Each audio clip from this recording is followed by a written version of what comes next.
신약성경 372페이지입니다. 신약성경 372페이지입니다. 제가 봉독하도록 하겠습니다. 귀한 찬양 감사합니다. 우리 하나님께서 기쁘게 받으신 줄로 믿습니다. 오늘 설교 제목은 행함이 없는 믿음을 버리십시오 정했습니다. 같이 한번 하겠습니다. 행함이 없는 믿음을 버리십시오. 우리 한국 전래 문화인 샤머니즘, 또 불교 문화, 유교 사상, 신민지 문화는 우리나라에 복음이 들어왔을 때 순기능을 한 것이 아니라 역기능을 했습니다. 그 대표적인 이러한 것들을 통해서 반기독교 문화가 교회 안에도 많이 들어와 있습니다.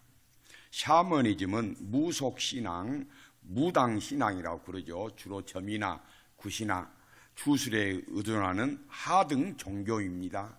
종교에는 고등 종교가 있고 하등 종교가 있는데 샤머니즘은 하등 종교에 속합니다.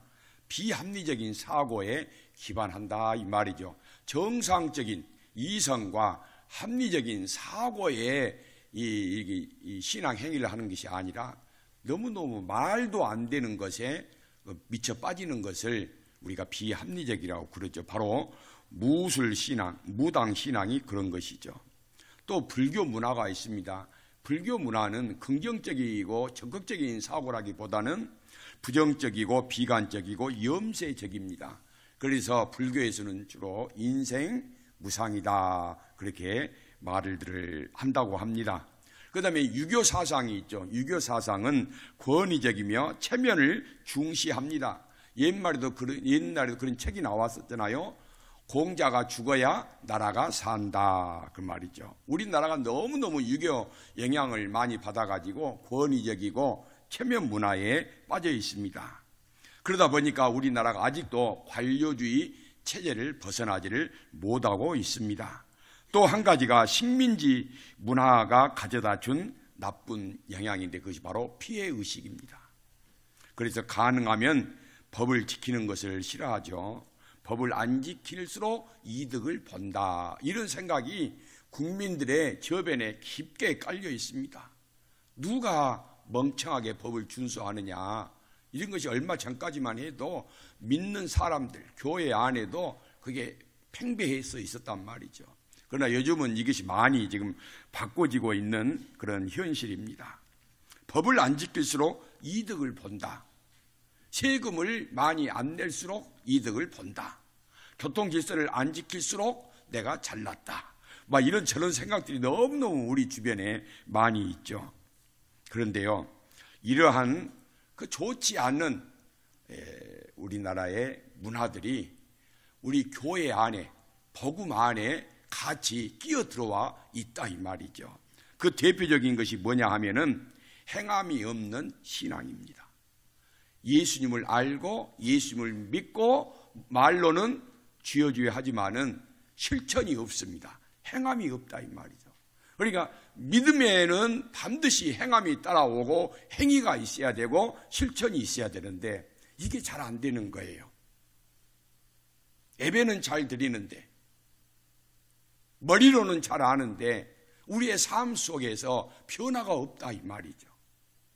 그 말씀대로 사는 능력이 약하다 이 말이죠. 여러분이 교회를 오면은 주보를 받아보잖아요. 주보를 딱 받아보고 나서 자리에 앉아서 쭉 한번 훑어보잖아요.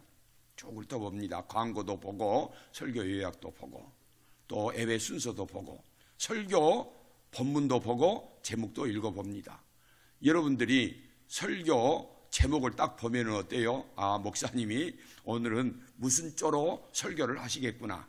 말씀하시고자 하시는 내용이 무엇이구나 대략 짐작을 합니다. 그런데 거의 틀리지 않죠. 그런데 그 무슨 말이에요? 여러분들이 그만큼 수천 번의 설교를 들어서 여러분의 머릿속에 이 무슨 제목만 봐도 이렇게 된다. 설교가 이렇게 된다. 딱 여러분들 생각에 딱 들어가 있단 말이죠. 신앙의 연륜이 쌓일수록 그런 것은 여러분들이 잘 알고 있습니다. 한마디로 말하면 척하면 착이다. 찰떡하면 쑥떡이다. 그러니까 여러분들이 다 알고 있다 이 말이죠. 그런데 문제가 뭐냐? 우리가 알기는 안단 말이죠.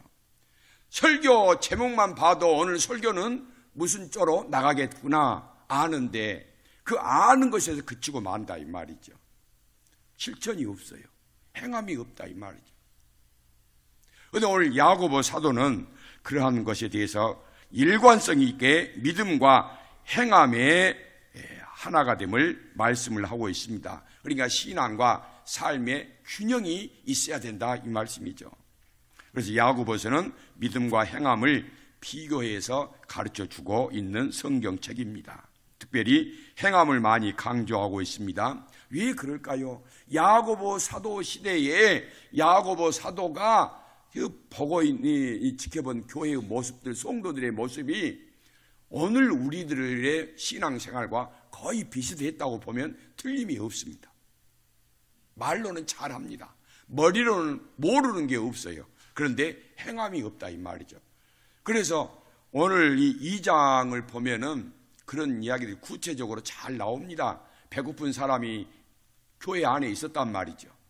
그런데 성도들이 하는 말이 뭐예요?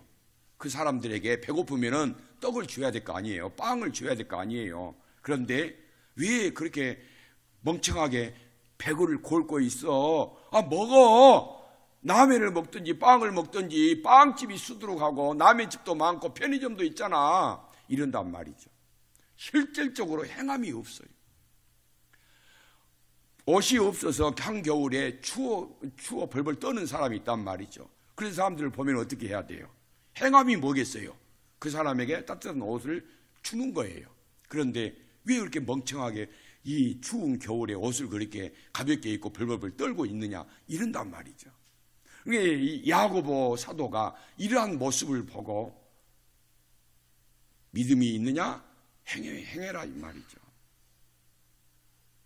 이것이 바로 오늘의 우리의 신앙을 향해서 주신 하나님의 말씀입니다. 자, 오늘 14절을 한번 보겠습니다. 14절입니다. 2장 14절. 내 형제들아, 만일 사람이 믿음이 있노라 하고 행함이 없으면 무슨 유익이 있으리요? 그 믿음이 능히 자기를 뭐 하겠느냐?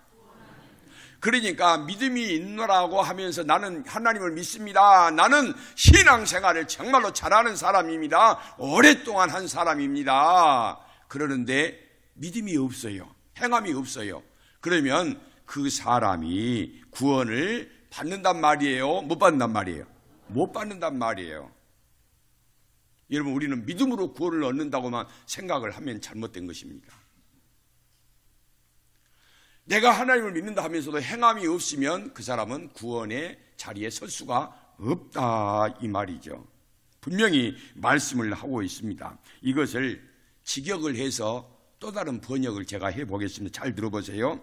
행위로 구원 얻을 수 있는 사람이 없는 것도 사실이지만 마찬가지로 행함이 없이 구원받을 사람도 없다 이 말씀입니다. 다시 한번 제가 읽어드릴 테니까 정신을 차리고 한번 들어보세요.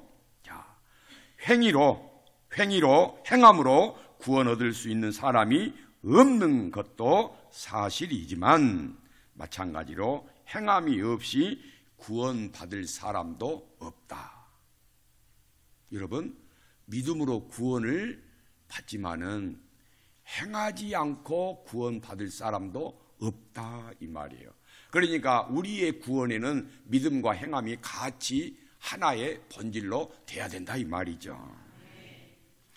그래서 사도 바울은 믿음을 구원의 뿌리로 봅니다. 그런데 야고보 사도는 믿음을 구원의 열매로 본다 이 말이에요. 여러분 잘 기억을 하세요. 사도 바울이 강조한 것은 믿음을 구원의 뿌리요, 사도 요한은 행함을 구원의 뭘로 본다? 열매로 본다 이 말이죠. 열매로. 그러니까 여러분, 뿌리가 잘 내려진 사람이 어떻게 해요? 결국은 열매를 거둔다. 믿음이 굳건히 세워진 사람이 행함이 있는 신앙생활을 하게 된다 이 말이죠. 그러면서 사도 바울은 믿음으로 내가 성도인 것을 알게 되고, 야고보 사도는 행함으로 내가 성도인 것을 보여준다 이렇게 말하고 있습니다.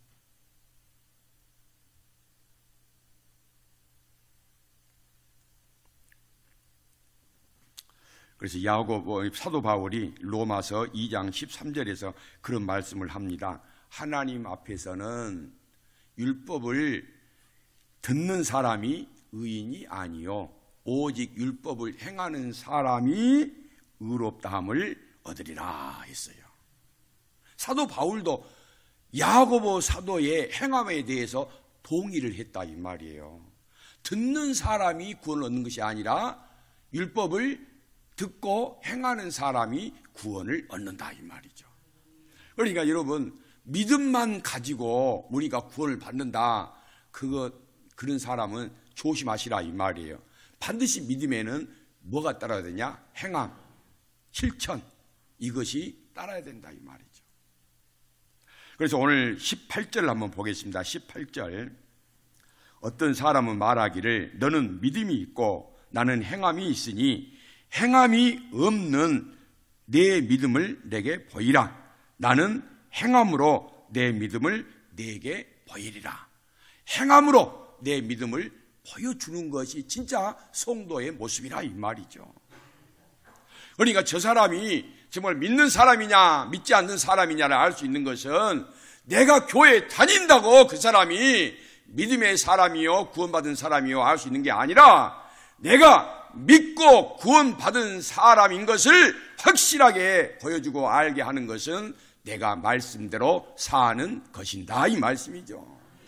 말씀대로 행할 때 내 믿음이 드러나게 되고 내가 구원받은 사람임을 보여주게 된다 이 말씀이죠. 시장통에서 30년을 기름집을 한 집사님이 있었어요. 기름집을 처음 할 때는 예수님을 믿지 않았습니다. 그런데 이제 기름집을 하다가 예수님을 믿었는데 그 기름집 한쪽 벽에는 윤동주 시인의 서시가 딱 걸려져 있습니다. 그런데 30년 전에는 중국산 참깨가 많이 수입이 됐습니다. 지금 어쩐지 모르겠어요. 지금도 많이 될 거예요. 중국산 참깨가 참 좋습니다. 여러분들 중국산이라고 무조건 안 좋다고 생각하지 모르는데 중국산 참깨에는요 알아줍니다. 아주 알맹이도 크고요.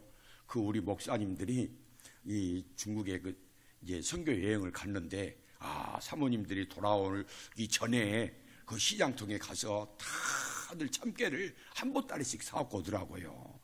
중국산 참깨가 그렇게 괜찮답니다. 그런데 이 집사님이 그때 중국산 참깨가 한참 많이 수입이 되어 들어왔을 때 자기 말고 다른 참기름집, 기름집들은 다 국산하고 중국산하고 반반씩 섞어서 그렇게 기름을 짠단 말이죠. 그렇게 팔아도 이렇게 우리 소비자들은 그게 잘 모른대요. 국산인지 중국산인지 섞어 놓으면은 거의 맛이 비슷하다고 그래요. 전문가가 아니면 거의 알지 못한대요. 그런데 우리 여러분들 대략 알잖아요. 딱 참기름하고 국산하고 중국산하고만 딱 따로따로 해가지고 해놓으면은 향기가 중국산은 국산을 따라올 수가 없죠. 참 향기가 좋잖아요. 그런데 이렇게 맛은 이렇게 반반씩 섞어 놓으면은 소비자들은 거의 알지 못하고 이익은 두세 배가 남는다는 거예요. 그러니까 이 집사님도 초창기에 그런 유혹을 많이 받았대요. 나도 그냥 눈 딱 감고 섞어버려. 그래가지고 돈 좀 벌면은 좋겠다 이런 생각이 든단 말이죠. 그때마다 그분이 벽에 걸린 윤동주 시인의 서시를 읽는 거예요. 그리고 마음을 다잡는 거예요. 여러분들이 잘 아는 윤동주 시인의 서시가 있잖아요. 죽는 날까지 하늘 우러러 한 점 부끄러움이 없기를 잎새에 이는 바람에도 나는 괴로워했다. 저는 다 못 외우는데 여러분들은 다 외우시네요. 참 훌륭하신 분들이십니다. 그러니까 하늘을 우러러 한 점 부끄러움이 없다. 하늘이 뭐겠어요? 하나님이에요. 하나님. 윤동주 시인은 믿음의 사람입니다. 크리스찬이었단 말이죠. 그는 하늘이라고 했지만은 하나님을 우러러 보았을 때 자기 인생은 부끄러움이 없는 삶을 살았다. 그런데 이 집사님도 이제 예수님을 믿고, 그래도 성경에는 남을 속이지 마라, 정직하라, 바르게 살아라, 그런 좋은 말도 있지만은 그는 끝까지 윤동주 시인의 서시를 걸어놨대요. 목사님이 신방을 와가지고, 집사님 참 윤동주 시인을 좋아한가 봐요. 서시를 걸어놓은 거 보니까요. 예, 저것은요. 그러면서 자기가 기름집을 시작할 때 그런 유혹이 있을 때 반반 섞어가지고 돈을 두세 배 더 벌고 싶은 유혹이 있을 때마다 자기는 그걸 봤다는 말.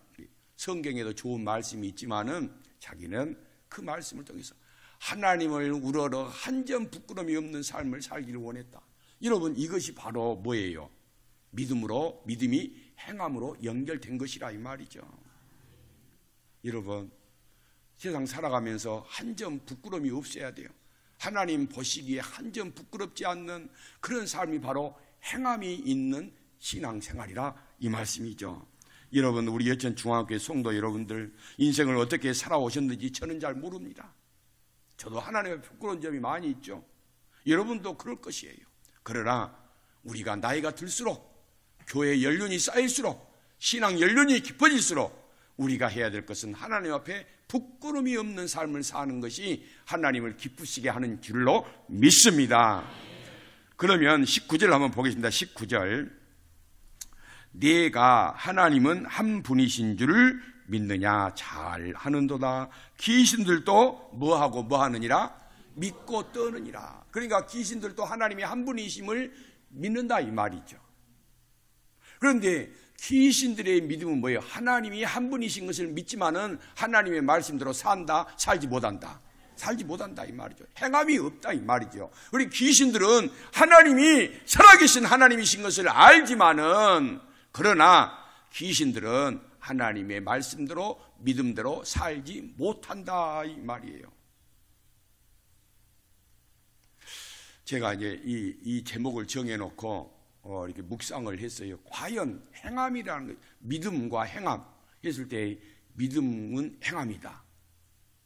이 행함을 뭘로 설명을 할까? 일주일 동안 계속 묵상을 했습니다.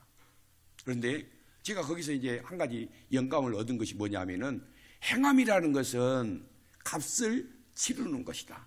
거기에 제가 결론을 얻게 됐습니다. 도달하게 됐습니다. 행함은 값을 치르는 것이다. 값을 치러야 돼. 여러분, 우리 한국 교회가 60년대, 70년대 사이 그때는요, 제가 시골에서 그렇게 어렸을 때 보면은요, 요즘은 한 마을에 교회가 2개씩도 있지만은 그때는 면 단위로 봤을 때 교회가 많으면 2, 3개, 막 큰 도시는 5개 정도 있었죠. 그렇게 교회가 귀했어요.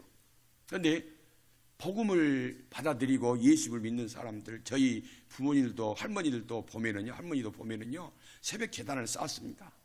여러분, 교회 가려면은요, 보통 교회가 그렇게 많이 있는 때가 아니기 때문에 산을 2개, 3개, 고개를 2개, 3개를 넘어서 가야 교회를 가는 거예요.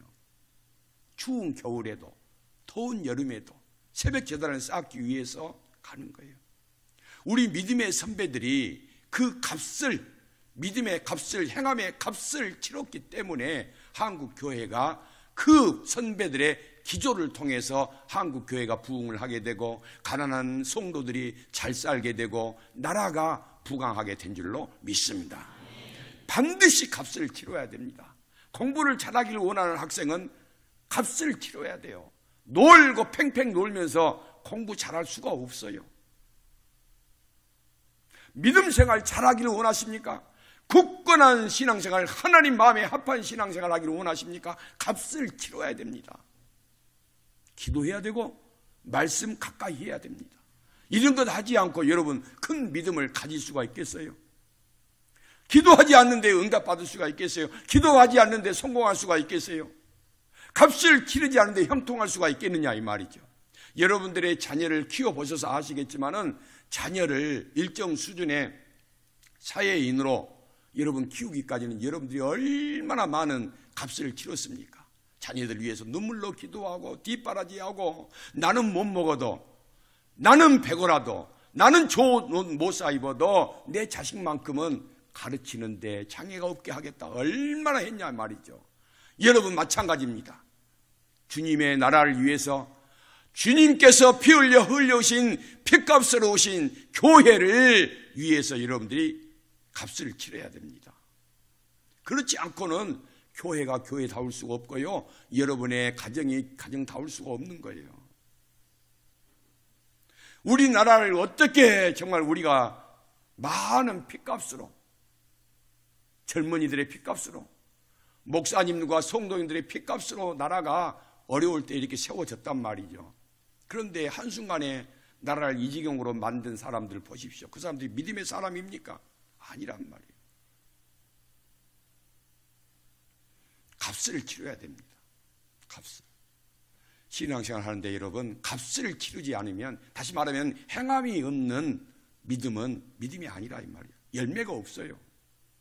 그러니까 결국은 값을 치른다는 것은 뭐예요? 값을 치를 때에 변화가, 나에게서 변화가 일어나게 되고, 내 가정에서 변화가 일어나게 되고, 교회에 변화가 일어나게 될 줄로 믿습니다. 여러분, 우리 교회가 앞으로 이제 담임 목사님을 청빙을 해서 이제 새롭게 어떻게 시작을 할 거예요.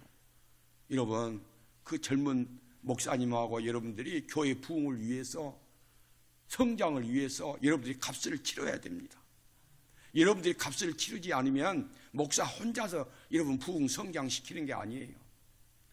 내 수고와 내 눈물과 내 땀이 담임 목사와 함께 할 때에 거기에서 아름다운 부흥의 열매들이 나타나게 될 줄로 믿습니다. 저는 이제 은퇴하고 나면은 교회가 우리 여천 중앙교회밖에 없어요.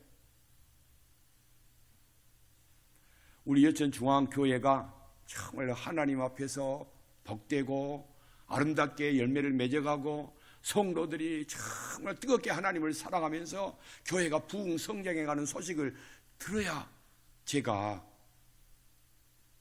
제대로 죽죠. 제대로 죽어. 교회가 어렵고 힘들다, 분쟁이 있다, 아픔이 있다, 그러면 여러분 제가 어떻게 하겠어요? 제가 그땐 다시 찾아올 거예요. 제가 와가지고 사도 바울이 그랬거든요. 내가 고린도 교회에 성도들이 하도 문제를 많이 일으키고 분쟁이 있고 그러니까 내가 그 사람들을 가서 확인을 하리라 그랬어요. 나도 확인을 하러 올 거예요. 여러분들, 그런 일이 없어야 되잖아요. 정말 여러분, 우리 여천 중앙교회가 후임 목사님하고 정말 여러분들이 값을 치르는 그런 수고를 통해서, 눈물을 통해서 교회가 더 잘 되기를 주님의 이름으로 축복합니다. 이 값을 치르지 않는, 행함이 없는 신앙생활의 결과가 어떻게 되느냐 하면은 이게 형식주의로 빠지게 됩니다. 그리고 공로주의로 빠져버리고 맙니다. 이게 정말 무서운 거예요. 그러니까 신앙의 뼈는 있어요. 그런데 형식만 있는데 아무것도 없어. 그리고 나중에 가는 자기 자랑만 합니다. 내가 믿음의 사람이야. 내가 이렇게 했어. 이 공로주의, 형식주의, 이것이 행함이 없는 사람들의 공통적인 모습이란 말이죠. 쉽게 예를 하나 들면은 여러분들 다 교회 청소를 담당하고 계시잖아요. 청소를 담당하고 계셔. 어떤 사람은 본당, 어떤 사람은 교회 주변, 또 어떤 사람은 1층 휴게실, 중고등부실, 그 다음에 2층에 아동부실, 또 어떤 사람은 유리만 닦고 다 청소 구역이 있습니다. 그런데 본당 청소를 딱 하고 계단을 내려가는데 휴지가 한 장이 떨어져 있단 말이죠. 이것은 내 담당이 아니야. 계단 담당하는 사람이 죽을 거야. 그리고 갔다. 현관에 갔더니 마당에 갔더니 쓰레기가 너부러져 있다. 이것은 내 담당이 아니야. 이것은 김진성 장로님이 몫이니까 김 장로님이 알아서 할 거야. 이게 뭐예요? 이게 행함이 없는 거예요. 이것이 형식주의고 이게 공로주의로 돼버리고 마는 신앙이란 말이에요. 이게 정말로 문제가 심각한 거예요. 여러분, 어찌 믿음의 사람이고 행함이 있는 사람이 여러분 문제가 보이면은 그걸 지나쳐버리고 무관심하며 살 수가 있겠어요? 그럴 수가 없는 거예요. 여러분 교회 안에 작은 것이 있더라도 그것이 내 문제로 알고 내가 해야 될 일인 줄 알고 여러분들이 관심을 가질 때 그때 행함, 이 값을 치르는 것이기 때문에 그게 모든 허물은 덮어지게 되고 하나님의 영광이 드러나게 될 줄로 믿습니다. 여러분 그렇게 교회를 사랑하시기를 바랍니다. 내가 예배의 자리를 채워야지. 내가 기도의 자리를 채워야지. 여러분 그렇게 값을 치르고자 하는 그런 마음이 강할 때 교회는요 힘을 얻게 되는 거예요. 아, 저분도 저렇게 수고하고 실천하는데 나도 해야지. 이게 있단 말이에요. 그런데 누가 쓰레기 버려져 있고 교회가 그냥 덕지덕지 때가 묻어 있어도 가만 놔두면 어때요? 다른 사람이 하겠지 이런단 말이죠. 그러나 그렇게 보일 때 내가 하시라 이 말이죠. 교회의 약한 부분, 아픈 부분, 힘이 들어가고 여러분의 손발이 들어가야 될 부분을 하시라 이 말이죠. 내가 봉사할 자리가 없나? 내가 수고해야 될 자리가 없나? 이것을 여러분들이 찾아보셔요. 그리고 할 때에 우리 여천 중앙교회가 밝아지게 될 줄로 믿습니다. 앤이라는 소녀가 엄마가 병으로 일찍 죽었어요.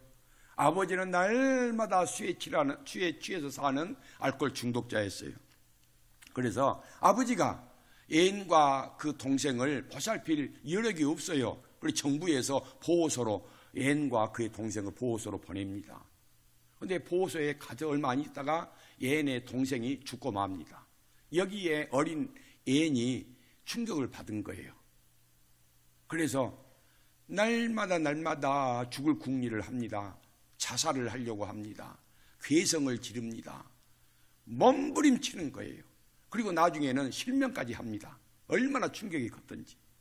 어린 아이가. 그래서 이제 이 보호소 안에서 문지하로 낙인이 찍힙니다. 그래서 이 독방에 갇히게 되는 거예요. 독방 생활을 하게 됩니다. 어린 아이가. 그러니까 그 보호소에 나이가 많은 로라라고 하는 여자 간호사가 있습니다. 이 로라라고 하는 나이 많은 간호사가 그 앤에게 관심을 갖습니다. 매일매일 과자 몇 개 하고 가서 책을 가지고 와서 책을 읽어줍니다. 그런데 앤이 아무런 반응이 없습니다. 몇 개월을 그렇게 해도 반응이 없어요. 그럼에도 불구하고 로라라고 하는 이 간호사는 계속해서 그 독방을 찾아가서 앤에게 과자를 들이밀고 책을 읽어줍니다. 그렇게 시간이 한참 흘렀는데 어느 날 앤이 과자 하나를 슬그머니 집어가는 거예요. 아, 얘가 마음이 움직이기 시작하는구나. 그리고 그렇게 2년이 흘렀습니다. 2년이 흐르자 앤의 마음이 활짝 열립니다. 그래서 이 아이가 파킨슨 이 장애자들이 다니는 학교에 들어가게 됩니다. 거기서 글도 배우고 또 시각 장애인이었잖아요. 눈이 멀어버리게 실명을 하게 됐잖아요. 그런데 신문사의 후원으로 개안 수술을 해가지고 시력을 회복을 합니다. 그래가지고 이 파킨슨 장애인 학교를 졸업할 쯤에 신문 사설에 신문 광고란에 광고가 하나 나왔어요. 보지도 못하고 듣지도 못하고 말하지 못하는 아이를 위해서 수고해 주실 분 찾습니다. 이 광고가 떴단 말이죠. 그 광고를 보자마자 내가 가야 되겠구나.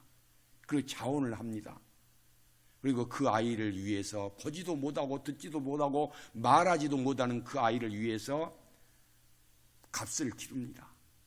자기에게 값을 치러진 그 로라 선생님, 로라 간호사 선생님의 그 은혜 사랑을 잊지 못해서 자기도 그 삼중고에 시달리는 그 아이를 위해서 값을 치릅니다. 값을 치러요.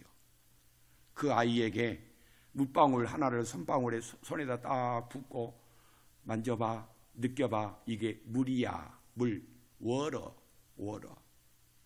워터라고 하면 무식하다고 말할까봐 워터. 물이야, 물. 그렇게 촉감 느끼게 하고 알게 하는 거예요. 여러분, 듣지도 못하고 말하지도 못하고 보지도 못한 그 한 아이를 위해서 여러분 하나를 가르칠 때 얼마나 많은 시간과 인내가 필요하겠어요. 값을 치르지 아니하면 안 된단 말이죠. 그런데 이 아이가 나중에 훌륭한 아이가 되죠. 20세기에 여류 문학가가 되고요, 사상가가 되고요, 민주운동가가 되고요, 엄청난 일을 합니다. 그 사람을 배경으로 해서 영화도 만들어지고 만화도 만들어지고 책으로도 여러 권 쓰여지게 됩니다. 그 사람이 바로 헬렌 켈러고, 그 헬렌 켈러의 스승은 앤 설리반 선생이었단 말이죠. 한 사람을 사람답게 만들기 위해서 스승 앤 설리반이 그렇게 값을 치렀는 거예요. 여러분, 정말로 여러분들도 누구를 위해서 값을 치러야 돼요? 첫째로는 주님을 위해서, 또한 두 번째는 교회를 위해서, 세 번째로는 영혼을 위해서 값을 치를 때 여러분 교회 다워지게 되고 교회의 본분을 다할 줄로 믿습니다. 나 아니어도 다른 사람이 해, 이런 생각 갖지 마시라 이 말이죠. 여러분들이 값을 치를 때, 여러분들이 열매가 있는 행함으로 살아갈 때, 그때 우리 하나님이 일하시고 우리 하나님이 축복해 주실 줄로 믿습니다. 자, 17절을 한번 보겠습니다. 17절. 이와 같이 행함이 없는 믿음은 그 자체가 뭐한 것이다? 행함이 없는 믿음은 죽은 믿음. 그러니까 믿음에는 두 가지가 있다 이 말이죠. 산 믿음이 있고 죽은 믿음이 있다 이 말이죠. 나는 과연 살아있는 믿음의 사람이냐 죽어있는 믿음의 사람이냐 이 말이죠. 우리는 여러분들 자신이 그건 잘 알 거예요. 여러분, 무엇으로 내 믿음이 살아있느냐 죽어있느냐를 알 수 있느냐, 그것은 행함이다 말이죠. 값을 치를 때 내 믿음이 살아있는 믿음이라고 알 수가 있다. 열매가 있는 사람이 바로 믿음에 살아있는 믿음의 사람인 줄로 믿습니다. 26절을 한번 보겠습니다. 26절. 영혼 없는 몸이 죽은 것 같이 행함이 없는 믿음은 뭐하는 것이라? 죽은 것이니라. 여러분, 우리가 이제 올 한 해를 살아갈 때 말로만 나 믿음의 사람이야 이렇게 하지 마시고 반드시 열매가 있고 값을 치러야 됩니다. 여러분, 정말 이 값을 치르지 않고 부자 되려고 하지 마세요. 성공하려고 하지 마세요. 형통하려고 하지 마세요. 건강하려고 하지 마세요. 거기에는 반드시 우리 하나님이 값을 치르는 자에게 하나님이 거기에 합당한 은혜와 축복을 주실 줄로 믿습니다. 올 1년을 그렇게 사시기를 주님의 이름으로 축원합니다. 우리 말씀을 생각하시면서 세상 흔들리고 우리 찬양집에 있는 찬양을 같이 하겠습니다.